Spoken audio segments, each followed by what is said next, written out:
আসামের ভয়াবহ বন্যায় ক্ষতিগ্রস্ত মানুষের পাশে দাঁড়াতে উদ্যোগী হয়েছে শিলিগুড়ির স্বেচ্ছাসেবী সংস্থা মুক্তধারা ফাউন্ডেশন। সংস্থার কর্ণধার কাবেরী চন্দ্র সরকারের নেতৃত্বে একটি দল ত্রাণ সামগ্রী নিয়ে আসামের শিবসাগর ও জোরহাট জেলায় রওনা দিচ্ছে। পাশাপাশি বন্যায় প্রাণ হারানো এবং পরিচয়হীন মৃতদেহগুলির সৎকারের কাজেও অংশ নেবেন তারা। সংস্থার পক্ষ থেকে জানানো হয়েছে প্রায় 1 থেকে 1.5 টন শুকনো খাদ্য সামগ্রী নিয়ে যাওয়া হচ্ছে।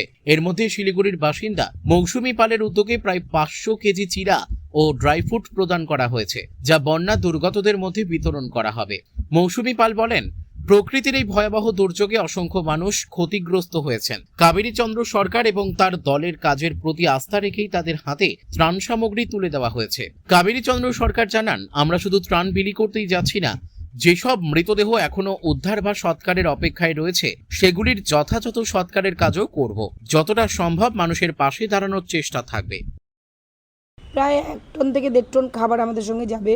তার মধ্যে উত্তরায়ণের বিশেষভাবে বলতে চাই যে উত্তরায়ণে থাকেন মৌসুমী পালদি, উনি আমাদেরকে 500 কেজি খাবার, ড্রাই ফ্রুটস অ্যান্ড চিরা এটা আমাদেরকে প্রদান করছে ডিস্ট্রিবিউশনের জন্য। তো আমরা সেটা কাঁধে তুলে নিচ্ছি, সাথে আরও যারা আছে তারা দিচ্ছে। তো এইটা বড় একটা আমাদের কি হলো, অ্যাসেট হলো যে ওখানে গিয়ে খালি হাতে যেটুকু খাবার নিয়ে যেতাম, অনেক বড় একটা জায়গা হলো যে এত বড় একটা মাপের খাবারের পরিমাণ আমরা পেলাম। আমরা খুব আনন্দিত যে গিয়ে আমরা কিছু মুখের মানুষের খাবার তুলে দেবো, যেটা খেলে ভালো হবে, শরীর ভালো থাকবে। সাথে আমাদের কর্মকাণ্ড আছে, যেগুলো ছড়ি ছিটি আছে বা ডেড বডি চেনা যাচ্ছে না, 13 দিন 15 দিন পেরিয়ে আমরা একটু টাইমটা পেরিয়ে যাচ্ছি, গিয়ে যেন বডিগুলো করতে পারি। কিছু বডি করার ইচ্ছা আছে, যতটা পারি করে আসবো। আর আমরা একটা জায়গায় নয়, শিবসাগর প্লাস জোরহাট, শিবসাগরের পুরো এরিয়াটার জোরহাট, দুটো জায়গা আমরা কভার করব, যার জন্য আমরা বাই ট্রেন যাচ্ছি। মৌসুমীদি অসাধারণ ব্যক্তিত্বর একজন মানুষ, কারণ মেয়েদের পাশে থাকে, এটা অলওয়েজ পেয়েছি। মা দুর্গা কালী বলে না, তো অন্নপূর্ণাও বটে। এর আগেও একজন ভদ্রলোককে আমরা বিহারে পৌঁছাতে গেছিলাম, তখনও দিদিকে বললাম, যেহেতু সঙ্গে সঙ্গে একটা ফ্যান, প্রচুর খাবার দাবার, তারপরে ধরুন উনি আমাদেরকে কিছু ক্যাশ টাকাও দিল তেল ভরার জন্য। সেই জন্য বলছি যে এরকম মানুষ পাশে থাকলে আমরা দৌড়াতে পারি। আমাদের দৌড়ানোর ইন্ধন হচ্ছে এইসব মানুষগুলো। এদেরকে অনেক অনেক আমাদের তরফ থেকে শুভেচ্ছা, ভালোবাসা, প্রণাম। নেচারের কাছে তো আমরা সবাই হাত পা বাঁধা, তবুও কি মানে অনেক দিন ধরে আমি চিন্তা করছিলাম যে কি করা যায়, কার মাধ্যমে পাঠানো যায়।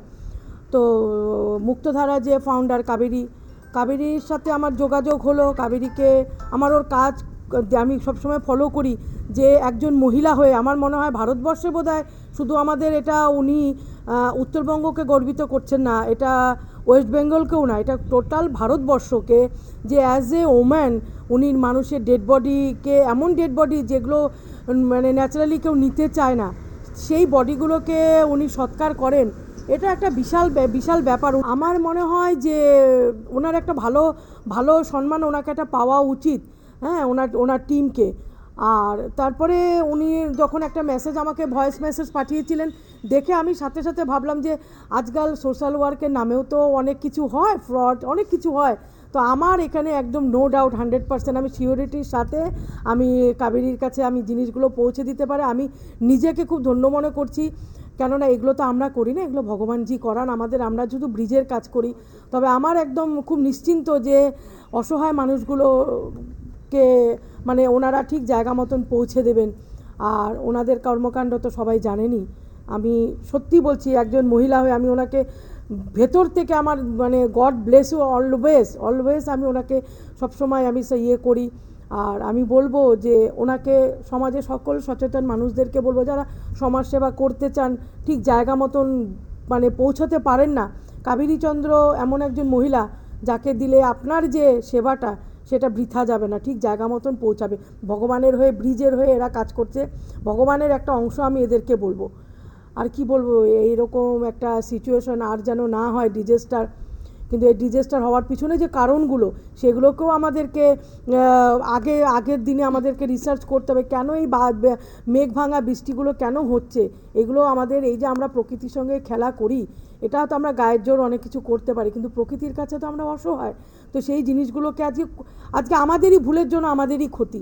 আর আমি অ্যাজ এ অ্যানিম্যাল অ্যাক্টিভিস্ট, আমার তো ওই পশুগুলো যখন ভেসে যাচ্ছে আমি ওগুলো নিতে পারি না। আমার মানে কি বলবো, এগুলো বলা যায় না আর কি। কত অসহায় মানুষ, বাবা তার 4টা বাচ্চাকে মাথায় করে নিয়ে যাচ্ছে, এগুলো জাস্ট মানে বলা যায় না। সরি, আমি অন ক্যামেরা আমি জাস্ট ইমোশনাল হয়ে পড়ি এগুলো শুনলে দেখলে।